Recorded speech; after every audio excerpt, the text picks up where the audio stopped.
ఇక ఫార్ములా ఈ car race కేసులో ఏసీబీ దూకుడుగా వ్యవహరిస్తోంది. కేసుపై ప్రత్యేక దర్యాప్తు బృందం ఏర్పాటైంది.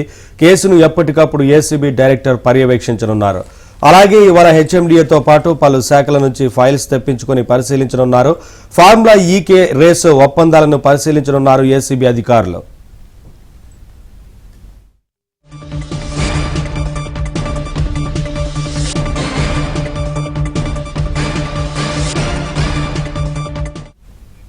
అప్డేట్స్ మా క్రైమ్ కరెస్పాండెంట్ ప్రవీణ్ అందిస్తారు. ప్రవీణ్, ఏసీబీ అధికారులు ఈ కేసు సంబంధించి దూకుడుగా ఉన్నట్లుగా తెలుస్తా ఉంది. ఇప్పటికే విచారణ జరుగుతా ఉంది. ఏంటి వివరాలు? ఫార్ములా ఈ కార్ రేస్ వ్యవహారం పైన ఇప్పటికి ఒక ప్రత్యేక దర్యాప్తు బృందం ఏర్పాటైంది. ఏసీబీలోని సెంట్రల్ ఇన్వెస్టిగేషన్ యూనిట్ ఏర్పాటు చేసే అధికారులు కూడా కొన్ని అధికారులు విచారణ చేస్తున్నటువంటి పరిస్థితి. ఒక డిఎస్పీ స్థాయి అధికారి నేతృత్వంలో ఈ సిఐయు పనిచేయనుంది. ఎస్పీ స్థాయి అధికారి పర్యవేక్షణలో విచారణ జరగబోతుంది.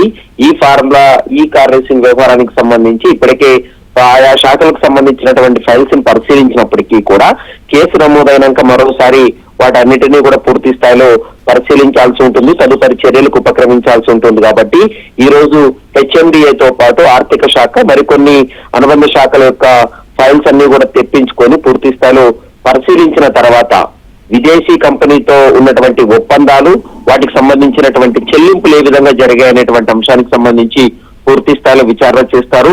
ఈ రోజు లేదా రేపు ఈ కేసులో నిందితులుగా ఉన్నటువంటి వారందరికీ కూడా నోటీసులు ఇచ్చేటువంటి అవకాశం అయితే కనపడుతుంది. ముందుగా A1 నిందితుడుగా ఉన్నటువంటి కేటీఆర్, మరోవైపు ఐఏఎస్ అధికారి అరవింద్ కుమార్ తో పాటు మరికొంతమందికి నోటీసులు జారీ చేసి పూర్తి స్థాయిలో విచారణ జరపాలనేది ఏసీబీ భావిస్తోంది.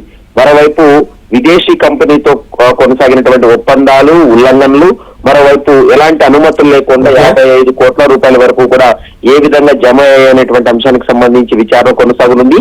ఏసీబీ డైరెక్టర్ తరుణ్ జోషి ఈ కేసును ఎప్పటికప్పుడు పర్యవేక్షణ కొనసాగించేటువంటి అవకాశం అయితే కనపడుతుంది. నవీన్.